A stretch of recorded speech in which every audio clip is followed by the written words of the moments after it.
Yo guys, it's going on Toby here or TBJZL, and welcome to my first video of 2016 on this channel. And I thought I'd kick off the year with a very different video to what you're normally used to seeing from me. Basically what I'm going to be doing is I'm going to be talking you guys through exactly what I do when it comes down to making YouTube videos. Now I often get asked questions by different people about how I go about making YouTube videos, what kind of goes into it.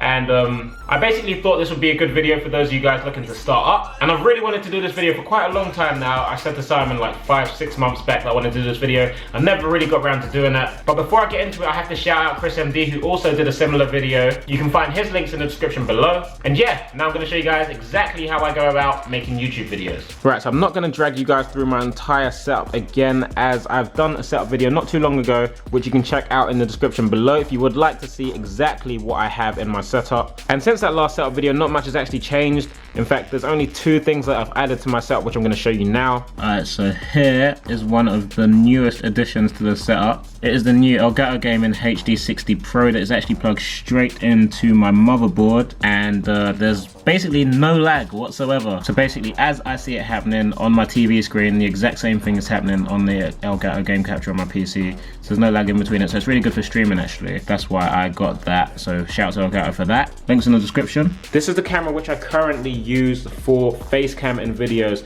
Now it's a Canon G30 I think, which is a video camcorder. And I got this because it does non-stop recording and I can charge the battery at the same time.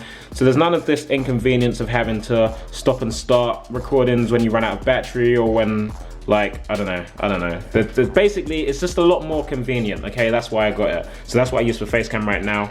I used to use the G7X, which is what I'm using to record this video currently.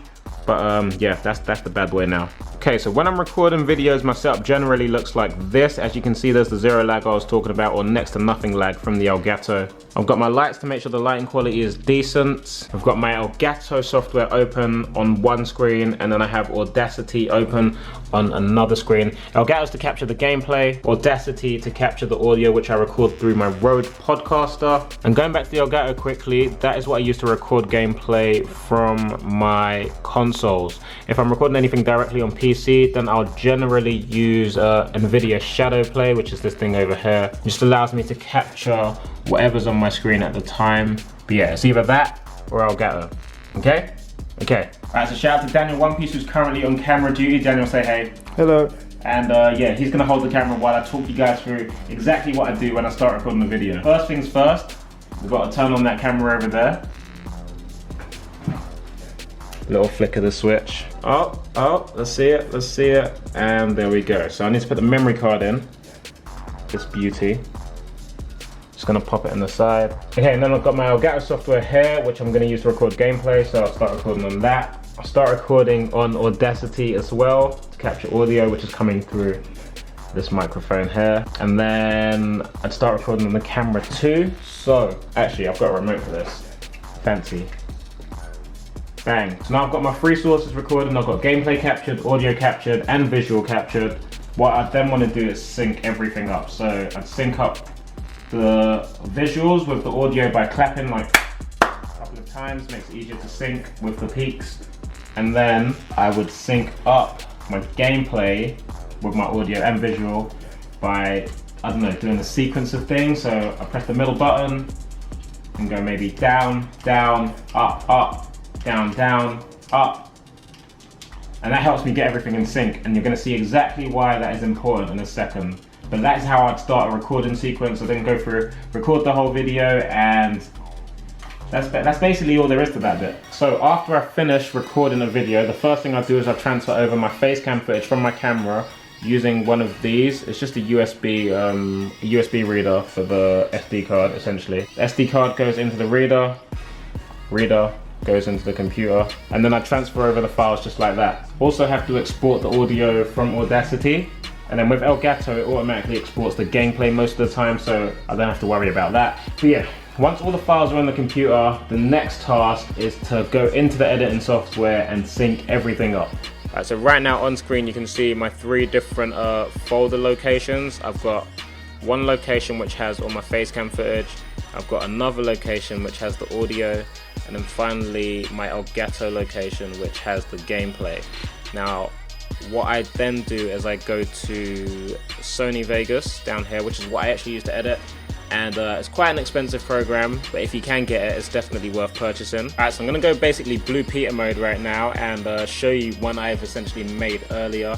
Here is like my general layout for an NBA 2K video, which I upload on my second channel. And first of all, we have the classic intro.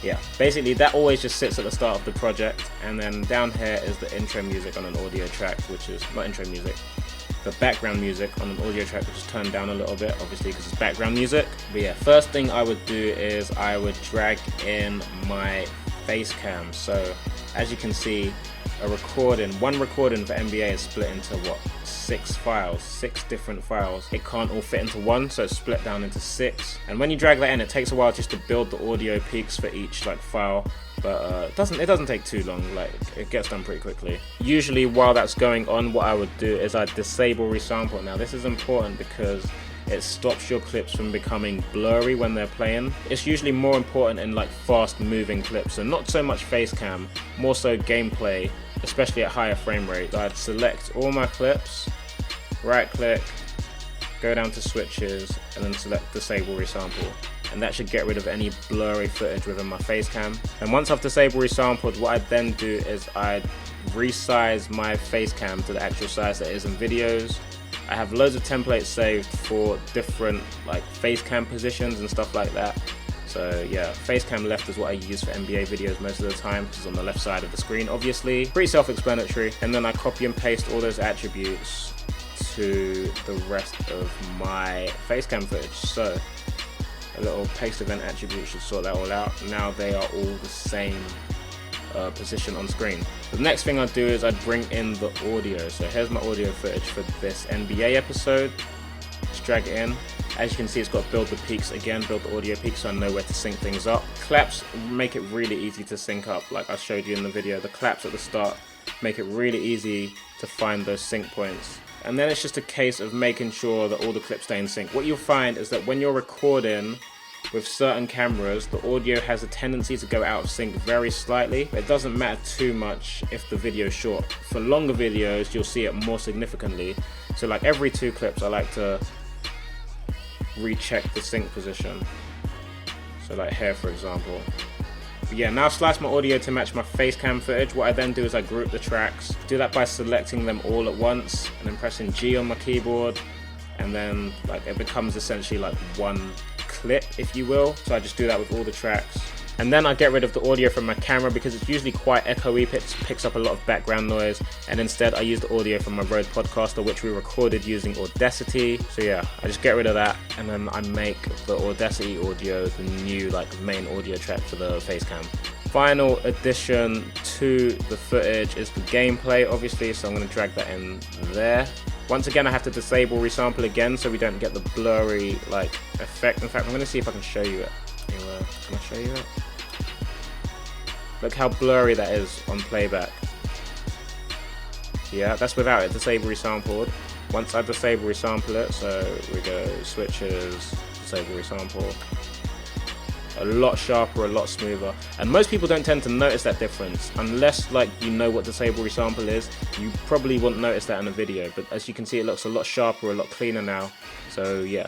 Alright, so once the audio peaks are built, then I can finally sync up my gameplay with my face cam. And this bit is basically just syncing your actions to exactly what you're saying. So I say Xbox here. Xbox. That's a bit too soon. Xbox. Down. Down, down. Up, down. Up, up. As you can see, that's all in sync there, so I know that my footage is now perfectly synced up with my gameplay.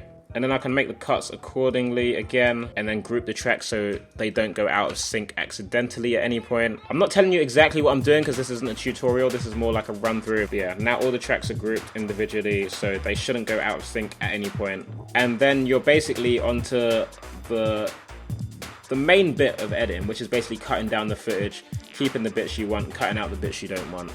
And this is the bit that takes the longest. I mean, synchronizing everything and just grouping it makes it that little bit easier. But yeah, this is the longest bit because usually the length of the video determines roughly how long it will take you to edit this. For example, I basically end up watching through my entire NBA footage while editing the video. So this would take me, like, what's the length of this? An hour and a half, hour 45 worth of footage.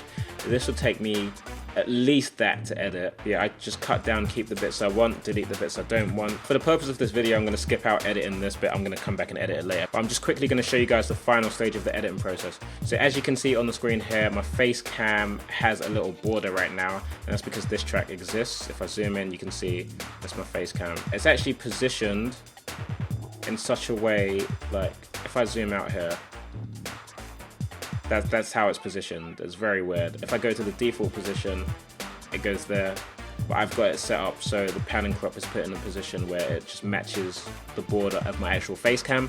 So yeah, I'd add my overlays, add my background music, add any outro graphics. For example, I like to put thumbnails at the end.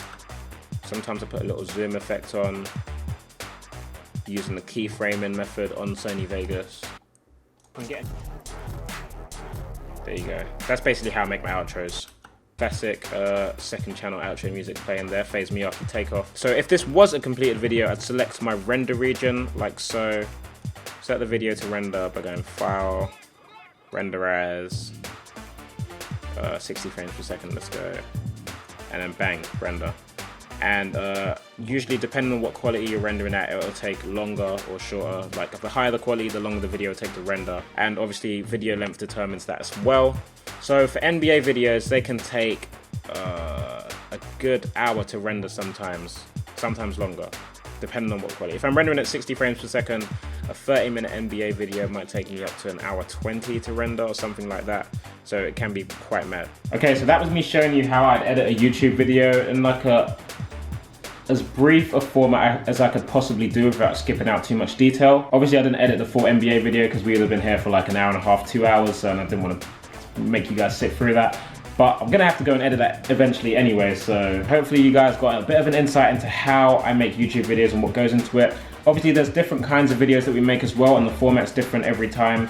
But the general editing style is like usually the same for most videos, so there's not too much to worry about. Maybe in like multiplayer videos like GTA, for example, there'll be more audio tracks and stuff like that.